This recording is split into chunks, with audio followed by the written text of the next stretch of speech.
Hello la famille, j'espère que vous allez bien. On se retrouve aujourd'hui pour une toute nouvelle vidéo. Aujourd'hui on est mercredi et on va parler des choses à savoir avant de se faire opérer d'une sleeve ou d'un bypass que j'aurais bien évidemment voulu savoir avant l'opération.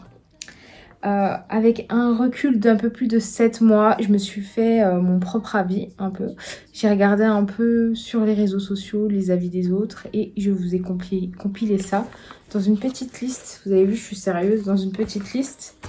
Et on va commencer tout de suite. Hein? Si vous êtes d'accord, vous ne pouvez pas me répondre, mais je pense que vous êtes d'accord pour commencer tout de suite. Alors, la première chose à savoir, c'est les douleurs. J'en ai jamais entendu parler avant l'opération. Quand tu manges trop vite, quand tu ne mâches pas assez et quand tu manges en grande quantité. Ça, c'est au début de l'opération. Donc, je sais que les sleeves ont ce problème.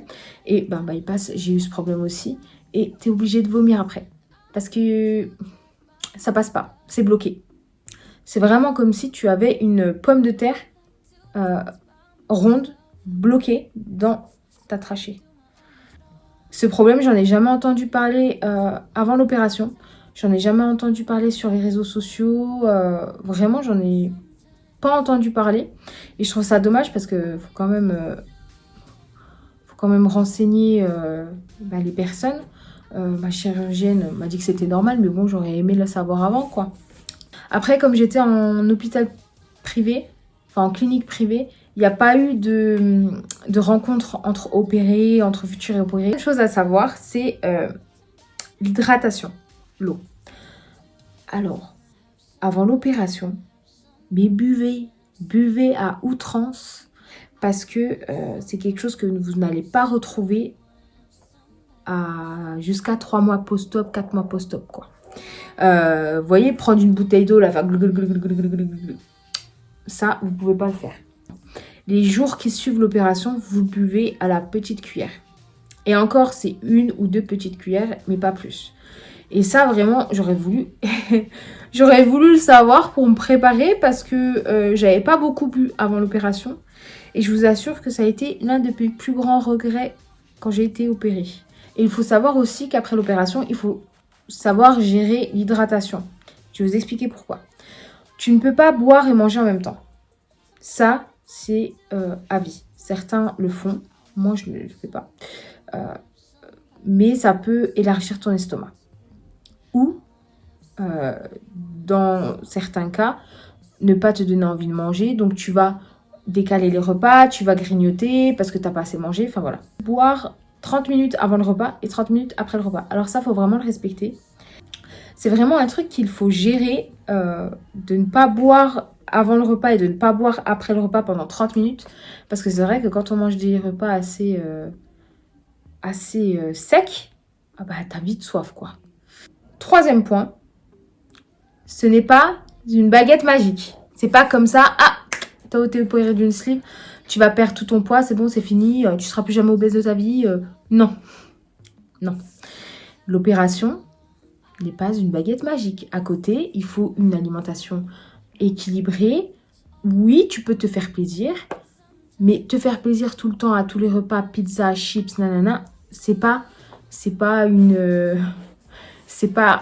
quelque chose à faire. Tu as été opéré, c'est un coup de pouce. Et il faut vraiment prendre conscience de ça, qu'après l'opération, certains retombent dans la malbouffe parce qu'ils se disent, oui, comme je le mange en petite quantité, c'est bon, ça va passer. Non. Il faut une alimentation structurée, équilibrée. De toute façon, tu auras toujours rendez-vous avec tes diètes pour que ça fonctionne. C'est pas une baguette magique où tu te dis, ouais, c'est bon, je vais t'opérer d'une sleeve. Je vais manger tous les jours au McDo, je vais manger tous les jours au Burger King. C'est bon, je vais perdre, t'inquiète, parce que je mange pas beaucoup. Non. Ça fonctionne pas comme ça. Si ça fonctionnait comme ça, on le saurait. Et je pense que ça aurait été la fête. Alors, en début d'opération, tu as un dégoût pour la nourriture. Alors, je vais t'expliquer. Comme tu manges liquide, après tu manges mixé, après tu manges haché, après tu manges texture mou, tu es très vite dégoûté des aliments. Dès que je mangeais un aliment, tout de suite après, j'étais dégoûtée. Ça fallait plus me le montrer parce que ça me donnait des nausées. Et ça, je pense que je suis pas la seule parce que quand tu es en période mixée, il y en a, ils en ont marre de la purée, ça les dégoûte. Il y en a, moi, c'est pas ça. Moi, c'est tous les aliments, en fait. Dès que je faisais un repas, c'était plus la peine de m'en parler parce que ça m'avait rempli l'estomac et du coup, j'en étais écœurée. Mais vraiment. Rien que de voir les aliments dans le frigo juste après le repas, ça me dégoûtait. Et ça, je pense que je suis pas la seule. J'ai reçu des messages et je suis pas la seule à avoir fait... à avoir eu affaire à ça. Mais, Dieu merci, ça passe. Ça reste que les 2 premiers mois. 5e chose, ne pas écouter les personnes autour de toi et te débarrasser des personnes négatives et toxiques. Pourquoi? Tu viens d'être opéré. Tu as subi un grand chamboulement dans ta vie. Alors, douleur, opération, si tu n'as pas de douleur, psychologiquement, et t'entourer des personnes négatives va te mener dans un gouffre.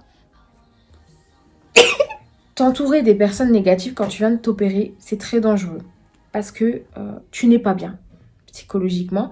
Parce que c'est dur. Oui, c'est dur de se faire opérer, de ne pas pouvoir manger. C'est dur au début. Et en fait, si tu entends dans tes oreilles « Ah, c'est qu'une facilité. Ah, ben vas-y, t'as pas perdu beaucoup. Ah, vas-y, pourquoi tu manges ça ?» T'as envie de les claquer. T'as envie de les claquer, mais tu vas te remettre en question alors que toi, tu n'as rien fait du tout. Alors là, je t'assure, ma chérie, je t'assure, mon chéri, éloigne-toi des personnes toxiques. Coupe les ponts et garde que les personnes positives dans ta vie. Surtout au début d'opération, parce que c'est là que tu auras besoin de soutien. Ok? Et si tu n'as personne, je suis là. Écris-moi un message sur Insta, envoie-moi un mail, je t'enverrai mon numéro. Il n'y a aucun souci et on discutera en FaceTime. Tu seras à l'hôpital, je t'appellerai en FaceTime. Il n'y a aucun souci. Aucun. J'ai pas Nouna. Ensuite, vient la perte de cheveux. Alors, attendez. Je savais qu'on perdait un peu de cheveux. Mais on en perd beaucoup. Il faut savoir que moi, lisse, j'ai jamais eu une texture de cheveux comme ça. Là, ils sont mi-lissés parce que... Voilà. Mais ils ont pris la pluie hier. Regardez, j'ai plus rien. Et moi, on m'appelait les Jackson 5 réunis. À l'heure d'aujourd'hui, je suis un hamster nain. Voilà ce que je suis. Je pense que la meilleure des solutions, c'est de commencer une cure pour les cheveux avant de se faire opérer. Donc 1 mois, 15 jours avant de se faire opérer. Et du coup, de la continuer après l'opération pour pas que ça fasse un choc, pour pas que ça fasse une baisse de vitamines. Et ça, franchement, je savais qu'on allait perdre des cheveux. Mais ça a été... Après, comme je suis enceinte, j'en perds moins. Je ne sais pas si c'est le fait que je sois enceinte qui fait que je perds moins de cheveux, mais j'en perds quand même. Et ça, faut être préparé. Parce que si tu as une texture de cheveux assez fine et que ta tête n'est pas très bien garnie, essaye de voir un spécialiste avant l'opération parce que on perd nos cheveux. On perd. Prochain point, ne pas se comparer. Alors, c'est quelque chose de très, très, très important. Pourquoi? Parce que j'en ai fait les frais. Hein. Je l'ai fait, mais je vous donne des conseils quand même. Je suis partie de 160 kilos. Moi, je pensais que quand on partait d'un poids qui était haut, on perd très vite et rapidement. Et quand on perd, par exemple, de 110, quand on commence à 110, 120, on perd plus lentement, ce qui est normal parce que tu dois arriver à 80, 70 ou 60. Eh ben, c'est tout le contraire. Chaque corps est unique. Et ça, c'est vraiment la leçon de cette opération. Je me suis fait opérer en même temps de personnes sur Facebook. J'ai rencontré des personnes qui ont été opérées 1 mois après moi, qui ont perdu plus que moi, qui ont perdu moins que moi, des personnes qui ont été opérées avant moi, qui ont perdu plus, qui ont perdu moins. C'est unique. La perte est unique. On ne peut pas se comparer parce que sinon tu vas rentrer dans tes culpabilisations. Tu vas te dire oui, je mange trop, je mange comme ça, alors que non, tu fais très bien les choses. Aie confiance en toi. Il ne faut juste pas se comparer parce que chaque corps réagit de manière différente à l'opération. Et ça, c'est vrai qu'on n'en parle pas assez. prochain point, la perte n'est pas linéaire et en chute libre.